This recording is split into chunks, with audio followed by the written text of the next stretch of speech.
Do you have how to use this? Yeah. Okay.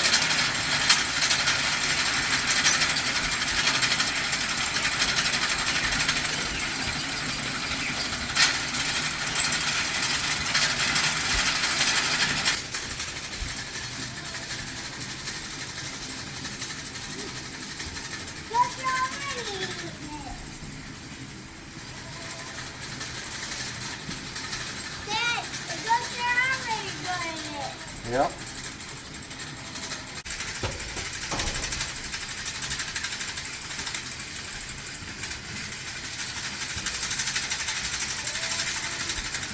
Can we see Carlton any help? That's it. Yes.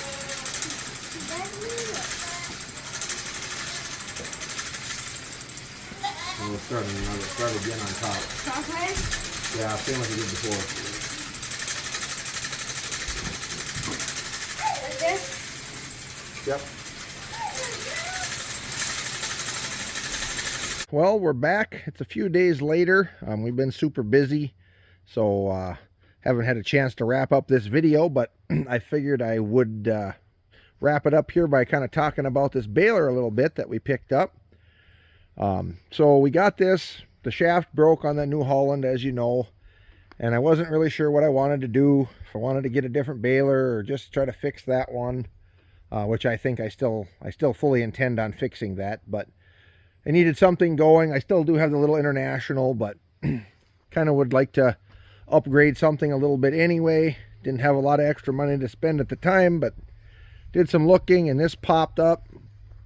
We went out and looked at it. I paid $2,000 for this, and not really familiar with the Gehl balers at all. There's some around here, but I've never had one, so I wasn't really sure, you know, exactly what I was looking for, but I thought it looked pretty nice. Got it home, and then of course you're looking it over a little closer. I spotted a couple things that I was a little bit nervous about that maybe were going to give me trouble, but it seems like it's been working really well. We baled, of course, the second crop that we baled in this video, and since then I've actually baled probably 50 or 60 bales of some first crop hay with it, and it seemed to work really well.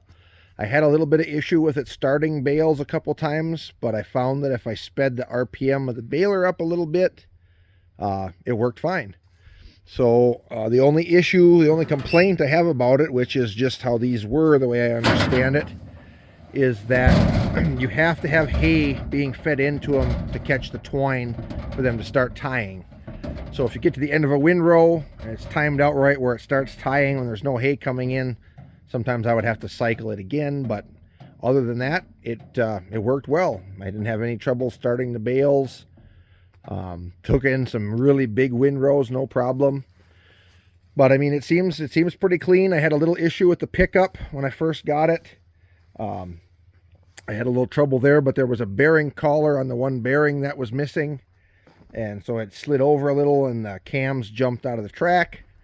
But I put a new bearing in there and that worked really well. So no, I think for the $2,000 that we spent on it, it's really good. And like I said, it looks pretty clean.